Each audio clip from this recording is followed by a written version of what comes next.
Pangatlo akong asawa. Hi Ate Mila. Ako si Judy, 30 years old. Dating OFW sa Kuwait. 23 years old pa lang ako nang makipagsapalaran ako sa bansang Kuwait. Second year college natapos ko dahil sa hindi na kaya ng parents ko ang gastos sa pagpapaaral sa akin. May tatlo pa akong kapatid na nag-aaral din. Ako ang panganay. Kaya naisipan ko manggibang bansa para matulungan sila. Domestic helper ang trabaho ko sa Kuwait.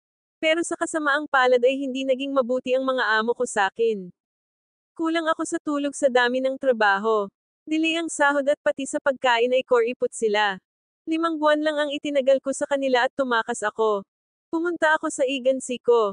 Tinulungan nila ako para mabawi ang passport ko. Doon ko nakilala si Khalid. 50 years old ko 80. May dalawa siyang asawa. May agency siyang katabi ng agency ko. Nagkagusto siya sa akin at inalok niya ako ng kasal.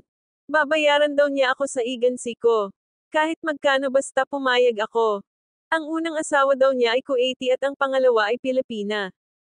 Naisip ko ang hirap ng buhay namin sa Pilipinas kaya pumayag ako. Nagpakasal kami at doon na rin ako nagtrabaho sa agency niya. Sa ngayon may isa na kaming anak at nagbabakasyon ako sa Pilipinas taon-taon.